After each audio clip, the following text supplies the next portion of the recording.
kerajaan sorga. Terima kasih Bapa. Kami ada pada hari ini juga bukan karena kuat dan hebat kami, tapi karena Tuhan Yesus memberkati kami.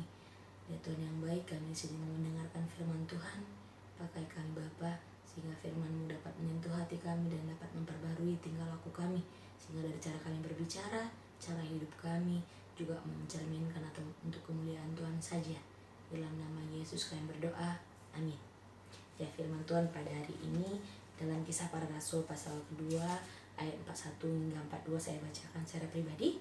Cara hidup jemaat yang pertama. Orang-orang yang menerima perkataannya itu memberi diri dibaptis, dan pada hari itu juga jumlah mereka bertambah kira-kira 3.000 jiwa. Mereka bertekun dalam pengajaran rasul-rasul dan dalam persekutuan, dan mereka selalu berkumpul untuk memecahkan roti dan berdoa.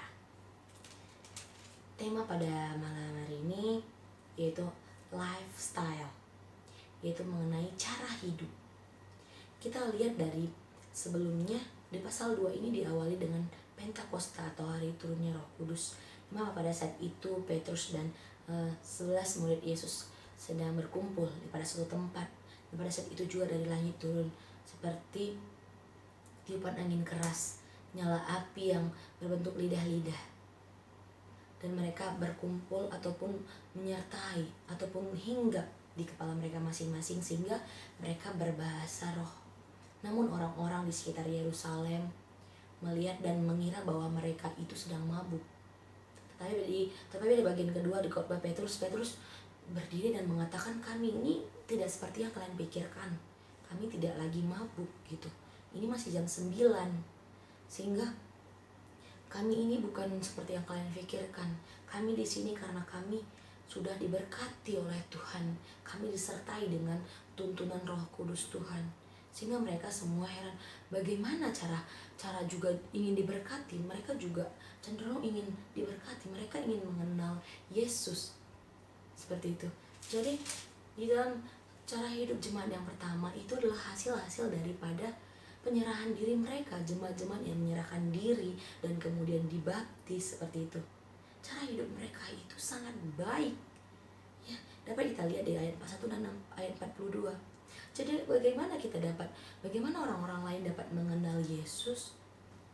Ya dari kita anak-anak Tuhan.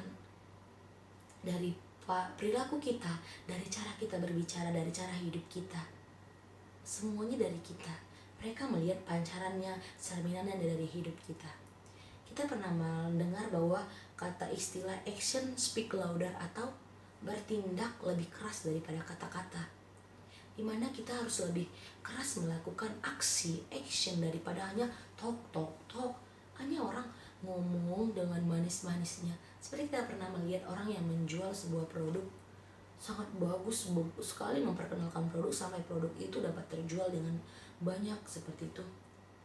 Tapi dengan kata-kata yang bagus, kata-kata yang bijaksana, dan kata-kata juga yang menarik banyak hati harus didukung dengan cara hidup yang baik. Seperti apa cara hidup yang baik? Cara hidup yang baik itu seperti awal ceritanya cara hidup jemaat yang pertama. Sehingga kita itu menjadi berkat bagi orang lain. Kita menjadi berkat dan memberkati hidup orang lain. Sehingga orang yang melihat kita, cerminan hidup kita ini, jadi semakin ingin mengenal dan memberi diri. Mereka juga ikut dibaptis, ingin juga ikut memikul salib Yesus seperti itu. Nah, kita lihat bagaimana cara hidup, aturannya orang-orang pengikut Yesus itu kayak mana cara hidupnya. Kita lihat cara hidupnya itu bertekun, berserah, bersekutu, berkumpul, dan juga berdoa. Dan kebanyakan daripada kita mengaku Kristen, kita mengaku percaya Yesus, tapi kehidupan kita tidak mencerminkan. Kemana-mana kita menceritakan, tidak puas dengan gereja kita ceritakan gereja, tidak puas dengan jemaatnya kita ceritakan sampai ke melalang buana. Apakah menjadi pribadi yang menyenangkan Yesus itu adalah menjadi pribadi yang menyenangkan menurut kita sendiri, yang menyenangkan menurut omongan kita sendiri saja? Tidak. Ada banyak step-step yang harus kita laluin. Dan misalnya seperti kita mau belanja ke supermarket, saat kita melihat produk yang indah, bagus, menawan, dibungkus, dikemas dengan bagus, kita pasti akan ambil yang itu, dibanding dengan membeli suatu barang yang dibungkus plastik-plastik hitam dan kita pun membukanya juga ragu, jangan-jangan itu bom. Seperti itu. Kita juga melihat dari kemasan luarnya, bukan berarti kita harus melihat covernya, bukan seperti itu, tapi dari cara hidup di luar dari tercerminan dari dalam.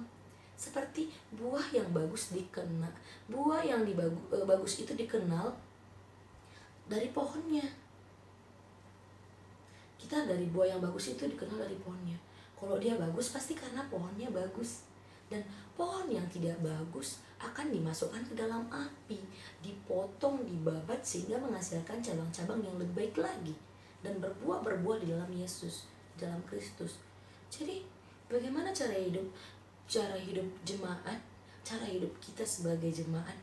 Bukan menjadi pribadi yang selalu fokus kepada diri kita sendiri, menjadi batu sandungan.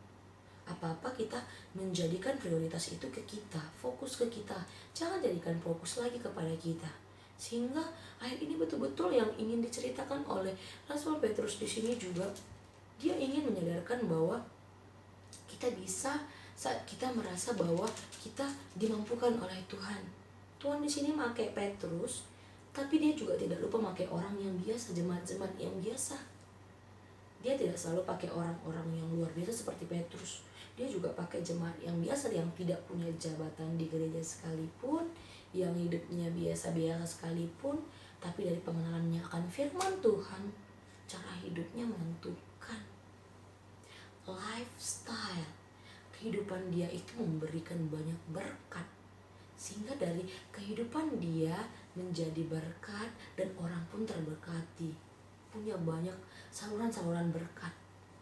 Nah, di sini jadinya dari kisah para rasul ini betul-betul menceritakan bahwa kita mengajak kita untuk menjadi pribadi yang lebih baik lagi.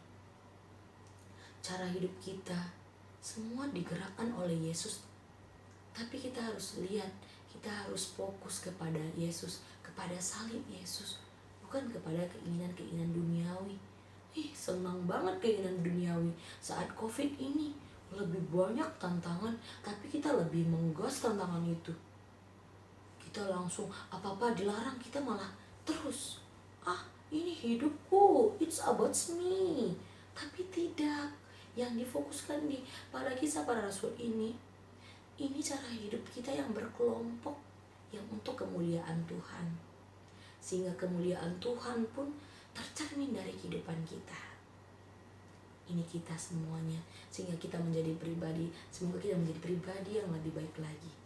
Amin.